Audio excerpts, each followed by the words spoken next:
Well, good morning. My name is Keir Jones. Hi, my name is Erendira Hernandez. I'm a council member and I'm 2022 and 25 mayor of the city of Signal Hill. And I am the recreation coordinator with the city of Signal Hill. And Phyllis asked us to share some information with you about our senior social club. So you'll find packets on your tables. We thought that was easier than looking at a presentation on the board. And inside your packet, you'll have our complete presentation that we're going to go through today. You have copies of our Senior Scoop newsletter, which is produced monthly with a lot of the events that we're doing in the city. That goes out to all of our seniors that are participating in our Signal Hill social programs. And then we also have some flyers, just to give you an idea on how we get the word out to our residents on what's coming up in Signal Hill. So today we want to dive into the heart of the Signal Hill Social Club's mission, which is comprehensive programming for active aging. Our club is dedicated to offering a diverse array of activities tailored to enhance physical health, mental wellness, and social engagement. They are not just activities, they're opportunities for enrichment and connection. So we have invigorating fitness. Last night I went to Signal Hill Park and I saw the seniors doing Zumba class. We get the hearts pumping, we play social games, we have arts and crafts, we have educational programmings. We look for something for everyone. So these programs are not designed only to maintain, but also to enhance the quality of life for our residents and our seniors. Remember, whether you're looking to stay active, expand your mind, or simply connect with others, the Signal Hill Senior Club has something for you, and we're here to support you. And we also have different sections within our own section in the senior sections. So for example, we focus on health and wellness, our social connection is a big one for us. These programs focus on supporting both physical and emotional well-being. Our seniors, by offering accessible fitness classes and essential health resources within our community. Through our partnership with our trusted healthcare providers, we bring preventive screening, health education, and supportive services directly to our residents, removing barriers to care. For example, we have a partnership with Home Independence Care, and we also have a partnership with the Health Department of Mental Health. So we, on a monthly basis, they come to our senior, well, we don't have a senior center, but we have a community room where we host different educational workshops for our seniors. We also have different educational workshops where they help with their medications. They give them advice. If they feel something and that day they don't have an appointment with the doctor, they'll recommend something, right? We host special events on a monthly basis, So such as we have like a really diverse, multicultural community in Signal Hill. You know, how do we engage such a diverse group? So we do have, like you said, Councilmember Jones, we do have a variety of different people in our community that are part of our events. So we try to host different activities. For example, we have our Fiesta Social, we have our St. Patrick's Social, we also have our a holiday luncheon, our spectacular events. So throughout the year, we host monthly events that promote the cultural, multicultural, and diversity that we have in our community. So we had lots of bingo luncheons, but how has that evolved? So that, what we've been doing right now is that before we had our luncheons from 11 to 12, so they would gather, they would come and play bingo, and they would have lunch, and then they would go home. Now what we do is they come at 10, they socialize for an hour, they talk to their friends, and then at 11, they start doing bingo from 11 to 12. Then we have a lunch, and then after lunch we mingle for an hour, and then they go home. So now we try to engage with them. More multicultural. Correct. We serve around 50 to 80 seniors in our community every month. And even though we don't have a specific designated place for them, we always try to accommodate a place where they can feel welcome. But we're not playing bingo anymore either. We're not playing bingo anymore. Well, we are and we're not. We are also incorporating loteria in our game days on Tuesdays. And this is a way for them to keep their memory engaged, and they learn a different language. We do have a few Hispanics in our community that join our programs, so we want to feel them welcome. So it's really cool. So they're calling it out in Spanish and Spanish. English, Mhm. and so you're learning all the Spanish words, and then you're trying to find it on your card. Yes, correct. Yeah. So it's really a lot of education about your neighbor too. Yeah. And then Zumba, I mentioned Zumba. Who goes to our Zumba class? So to our Zumba classes, we have different Zumba classes, but a lot of our classes are with our seniors. Our seniors join our classes, our Zumba classes, and they love it. They really, really love Zumba. But it's our Cambodian grandmas that really love Zumba. So it was really interesting. They found their own space and embraced it, and it's really a great active experience for them. And you know, it's somewhere multicultural that you would have never expected, right? In Zumba, which is Brazilian. And we have a Cambodian group that comes to the library on Thursdays, every Thursdays I think it's from 10 to 11 or 10 to 12, and it's only Cambodian music. Yeah, very cool. Okay, so these programs provide opportunities for seniors to stay mentally engaged, express their creativity, continue to learn in a welcoming and supportive environment. You know, we provide arts and crafts workshops, book clubs, crochet club, movies, cultural programs. The participants are encouraged to explore new interests while strengthening cognitive skills and creativity. In addition, our cultural and recreational excursions offer seniors a chance to explore regional destinations in an affordable and accessible way. What's your favorite excursion? Have you been to an excursion? So you have to be 55 to participate. that's So I have just like a year and a half left. But these excursions are things that every month when I see them, I want to go. So it's trips to the Getty. We go to Pasadena. What do we do in We went to Pasadena? Pasadena. We went to Huntington Gardens. You go shopping at the outlets. Oh yeah, we love shopping. Catalina. We went to Catalina. Yes, we went to Catalina. We also went to Palm Springs last year. We went to San Diego. We went to we have an excursion on a monthly basis. So they're not engaged. They're not only, they help promote mobility, right? Number one, but they also help with exploration and discovering other things in our region. And it also helps create these shared experiences now that they all have had together, so that when they're meeting before bingo, they're talking about the last time they all hung out, and it really helps create the bonds and the sense of community that we built within the Signal Hill Social Club. Senior Club. Yeah. Social Senior Club. We also try to take them shopping. We take them to Walmart, we take them to Costco, and this is an opportunity just for them to come and talk to their friends and do shopping together. We use Dial Taxi for these trips. We take 10 seniors, 5 seniors, and our purpose is just for them to come out of their homes and just mingle with their friends and talk to someone. We understand and know that some of our seniors are alone in their homes, so for us it's very important for them to know that we are here for them and that we enjoy providing all of these services for them. So, and you just hit on accessibility, right? So accessibility and affordability are at the core of everything we do to ensure that all of our seniors can fully participate and engage in our programs.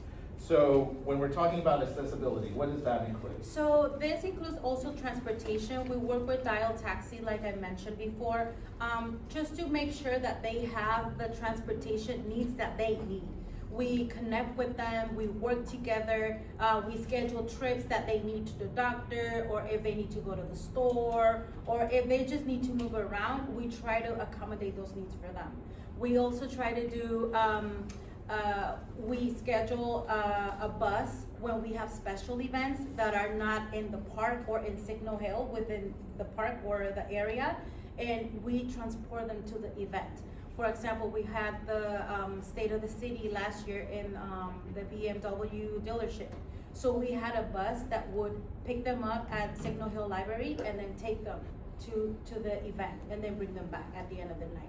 So we've been doing that for different events that we host in the city, because our main goal is to try to bring them to our events and they feel that they can be part of it. So by offering programs at little or no cost and designing them to accommodate a variety of ability levels, We're removing barriers and creating welcoming, inclusive experiences for all of our residents. And so mainly the cost is like, we need to charge a little something to get your buy-in to make sure you're gonna show up. And if you can't afford that, we also have scholarship programs, other things to help cover that cost. We really want to make sure that our intergenerational programs are further strengthening the efforts, creating meaningful connections between our seniors and our younger generations. And a lot of that is with like the Zumba and some of the craft programs, right? We get multi-generational things. Correct. I even think about our Santa's workshop that we did. We have multi-generational activities from cookies to ornaments to even the moments with Santa, Yeah. where we get all generations of the family, including the furry friends, participating. And then also something that we've been doing last year is we've been connecting with different schools, middle schools, and they come and play for us. They come in and do a show for them, and during our bingo luncheons. So that's been really cool because now they're asking us to come and join our bingo luncheons. They want to be part of our bingo luncheons or our loteria days. So that's very cool to see that the teens want to be part with our community in this type of programs. So together, these programs are promoting inclusion, accessibility, connection, ensuring our seniors feel supported, valued, and engaged with the entire community. Well, this is your big section Yes. on the metrics. So on the metrics, so beyond participating numbers, these programs create a strong sense of belonging. Seniors build routines, relationships and confidence through consistent, welcoming activities. Our wellness and social offerings support both physical health and emotional well-being, while reducing isolation through regular interactions with peers and support.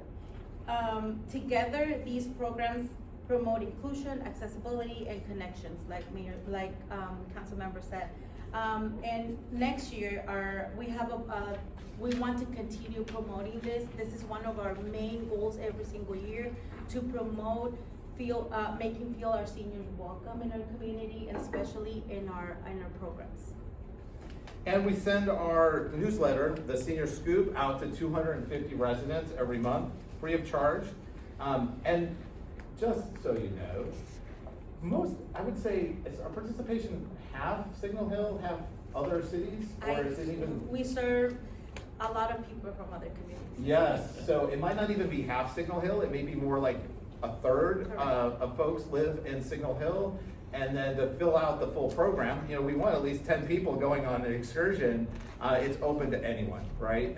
We usually open RSVPs for the Signal Hill residents first, and then we open it up for the entire community. And that goes for all the community events that we have in Signal Hill, like our Santa's workshop we just had. The egg hunt. Most of the participation is predominantly folks from other areas, predominantly Long Beach, and about a third to a half are Signal Hill residents.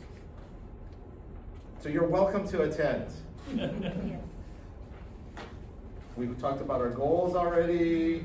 We're at the end. Yes, so like I said, our city offers a variety of programs and activities and resources for our residents. And although we have faced significant challenges due to the lack of designated areas where seniors can be consistently feel welcome and included, we have remained committed to serving our community. During City Hall renovations, we successfully identified alternative locations that allowed our residents to continue enjoying our programs. So we've had some construction issues, and so we've continued to expand this program despite our space constraints. We didn't stop. We literally have one community room in Signal Hill and a library terrace, and we continue to evolve, add programs. So our greatest accomplishment has always been to create a safe, inclusive, and welcoming environment for all of our seniors. And this has remained a commitment and a top priority of our city council for how long? And so now Signal Hill is recognized as one of the 5 top places in California to retire to. So I hope you enjoyed our presentation. You got the Senior Scoop directly from the lady who plans most of the events and coordinates it. And so we'd be happy to answer any questions you might have for us. Thank you for this lively presentation. Commissioners, Yes, absolutely, round of applause. Commissioners, do you have any questions? Okay, go ahead, Commissioner Clark. So how does someone get on that mailing list so that they know what's going on? So you can email or you can call the office, we'll get your information and we'll send you the scoop. So all residents of Signal Hill are not automatically on a mailing list? No, no. Oh. And like, we usually send 250 scoops every month, and it's not only Signal Hill. It's, you just have to sign up. Yeah, you just have to Like sign up. anyone can sign up, so, To but you're not automatically signed up. Versus our newsletter that we send out a city newsletter quarterly, and a lot of the senior events are also on that calendar, goes to anyone that lives in Signal Hill via the mail. Next question, excursion costs. So if somebody's going on one of these excursions and, because seniors are limited with their income, like, is it like $5? Yes, yes, so for example, we do try to choose excursions that are low cost. We understand that sometimes the seniors have a low budget. So yeah, our cost is $5, $8, $10, depending on where we go. We use Prop A for the transportation, so they only pay for the entrance, or if it's free, then there's no cost. And so, right now, I'd like to also recognize the Signal Hill Community Foundation, through their champion sponsor, Signal Hill Petroleum, really helps subsidize a lot of the events, because obviously to do one of these excursions, $8 is not even covering, admission to the museum or what have you. So, luckily we have great community partners that help fill in the gaps. And then, like I said, if even the $10 or $25, sometimes they're $25 if it's a bigger thing, is a barrier. We have grants available, really simply, if you have a financial need to get it covered. Do they know that those scholarships exist? Yes, they're in the scoop too. Oh, okay. Yeah. And the interesting thing, we call it our Live Out Loud scholarship program. It's a scholarship program, is what we call it. And, of course, we don't have a lot of programming in Signal Hill, like swimming lessons, or let's say you want to take piano classes, and this is for anyone of any age. They can apply for one of our Living Out Loud scholarships and ask for the funds to do something that might be outside the scope of our normal activities that we have already calendarized. Do they reach out directly to the council member for that? Or No, through community Through us. services. Okay. Through us. Yeah, right, because, a lot of this is very confidential too, right? Right. We don't want your need to be publicized all over, and so you simply talk to the staff that's at our communities, with Parks, Recreation, and Library Services Department is our community services department, and they connect you with resources. So, whether it's food, food is a high priority. Particularly this last fall, we had a lot of concern. And so Signal Hill has we call it our brown bag program, which delivers food to our seniors, which literally they get a box of groceries delivered to their doorstep. We try to connect them with other ongoing support services if it's an ongoing issue, but we try to fill in the gaps when somebody needs something now, right? And that's usually where the gap might be, is they need service, but they can't wait until the next cycle. And so we fill in the gaps a lot of times with a box of groceries today at your doorstep. Thank you. Are there any other questions? No? Well, we're excited to hear more about what you all do. Phyllis keeps us updated, and she got a copy of our senior scoop last year, and she's like, I want you guys to share what you're doing. So this is our first time to your facility here, and we heard a lot about what you're doing, and it's really exciting because you do have immense more resources to accomplish many more things, and so we appreciate your partnership, and hopefully we spurred some ideas on programming at least, and you inspire us to continue to do more. So thank you for your engagement, and we're all looking to you as the advisory group to make the world better for when we're your age group, so that we can go on these excursions and experience life to its fullest. So thank you for all you do, and thank you for your time today. Well, thank you for being here, thank you very much.